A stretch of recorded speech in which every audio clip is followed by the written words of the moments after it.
Assalamualaikum warahmatullahi wabarakatuh. Halo teman-teman, tahu nggak sih, pada tahun 2010, Ikatan Akuntansi Indonesia menerbitkan pernyataan standar akuntansi keuangan nomor 109 mengenai akuntansi zakat. Sebenarnya isinya tuh apa sih? Yuk simak. PSAK 109 ini hanya berlaku untuk diterapkan pada entitas amil yang mengelola zakat, infak, dan sedekah. Tidak berlaku untuk entitas syariah bukan amil yang menerima zakat dan mengelola infak dan sedekah. Dalam PSAK 109 ini diatur transaksi-transaksi yang dilakukan oleh entitas amil. Yang pertama, mengatur atas transaksi dalam penghimpunan dana zakat atau infak dan sedekah yang diterima dari muzaki atau donatur. Lalu, juga mengatur atas transaksi dalam penyaluran dana zakat kepada mustahik atau penerima sedekah dan infak. Dan kemudian juga mengatur bagaimana dalam pengelolaan dana dan operasional amil. Telah disebutkan sebelumnya bahwa PSAK 109 mengatur mengenai akuntansi zakat, infak, dan sedekah. Lalu, sebenarnya apa itu zakat, infak, dan sedekah? Zakat merupakan salah satu rukun Islam dan menjadi salah satu unsur pokok bagi tegaknya syariat Islam. Hukum zakat adalah wajib atau fardu atas setiap muslim yang telah memenuhi syarat-syarat tertentu. Zakat adalah harta yang wajib dikeluarkan oleh seorang muslim atau badan usaha untuk diberikan kepada yang berhak menerimanya sesuai dengan syariat Islam. Sedangkan infak dan sedekah merupakan donasi sukarela, baik ditentukan maupun tidak ditentukan peruntukannya oleh pemberi infak atau sedekah. Dalam hal mustahik misalnya fakir miskin sudah tidak ada lagi. Jadi, dana yang diterima dapat diinvestasikan atau ditangguhkan untuk tidak segera disalurkan.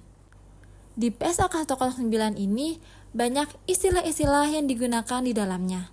Yuk kita telah terlebih dahulu. Aset kelolaan merupakan aset tidak lancar yang diperoleh dari penerimaan zakat, infak, dan sedekah yang masih dalam pengendalian entitas amil yang manfaatnya diperuntukkan bagi mustahik dan penerima manfaat. Entitas amil merupakan entitas pengelola zakat yang pembentukannya dan atau pengukuhannya diatur berdasarkan ketentuan peraturan perundang-undangan yang dimaksudkan untuk mengumpulkan, menyalurkan, dan mendayagunakan zakat, infak, dan sedekah.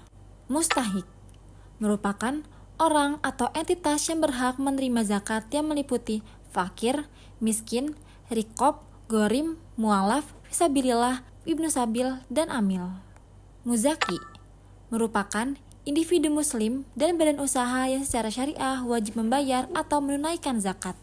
Lalu dana, terdapat dana amil, merupakan saldo dana yang berasal dari bagian tertentu atas penerimaan zakat, infak, dan sedekah serta lainnya yang diperuntukkan bagi amil. Dana infak dan sedekah merupakan saldo dana yang berasal dari penerimaan dan pengelolaan infak dan sedekah.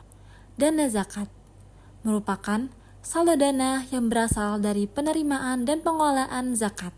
Kemudian, bagaimana pengakuan dan penerimaan zakat dan infak atau sedekah dalam PSAK 109? Penerimaan dana diakui ketika entitas amil menerima aset zakat, infak, atau sedekah.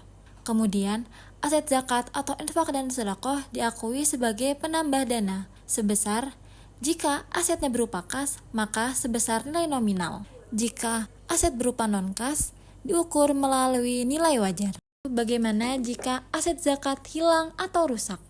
Jika aset zakat hilang atau mengalami kerusakan fisik sehingga tidak layak atau tidak dapat disalurkan kepada mustahik, maka kerusakan yang terjadi diakui dalam dana amil apabila disebabkan oleh kelalaian amil.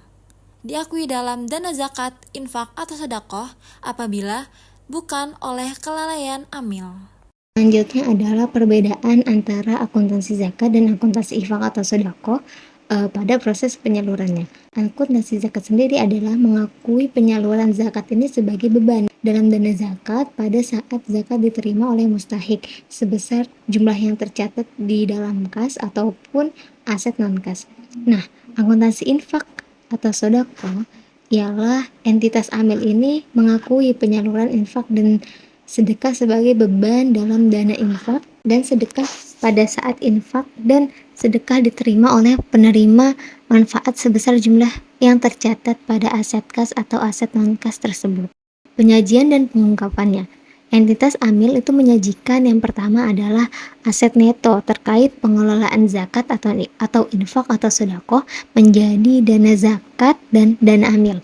Nah, yang kedua adalah piutang penyaluran zakat atau infak atau sedekah.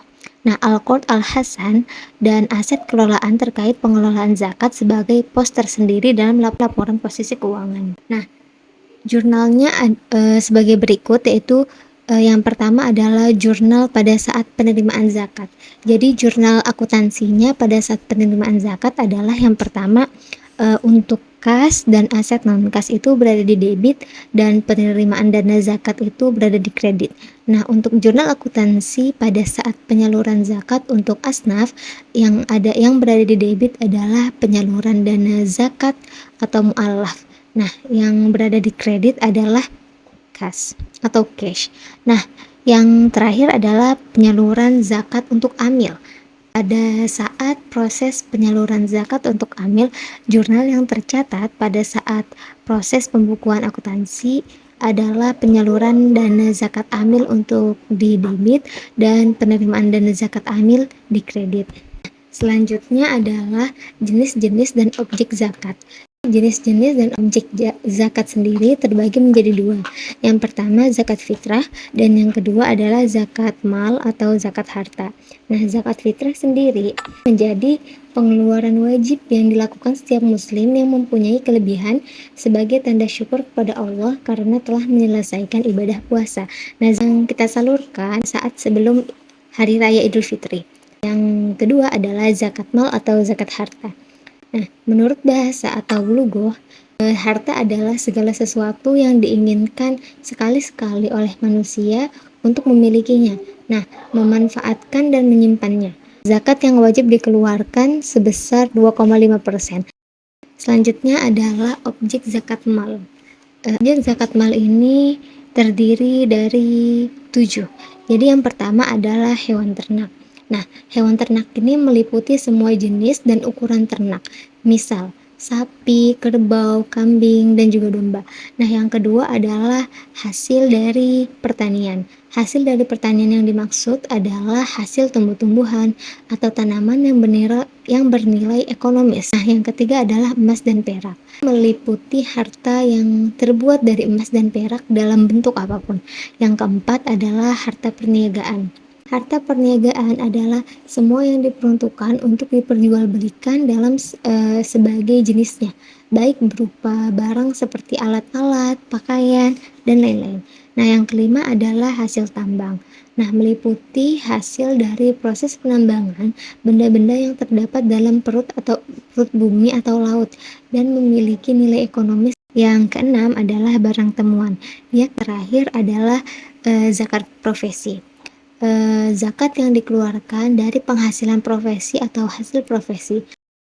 Baik, sekian yang dapat kami sampaikan, kurang lebihnya mohon dimaafkan. Assalamualaikum warahmatullahi wabarakatuh.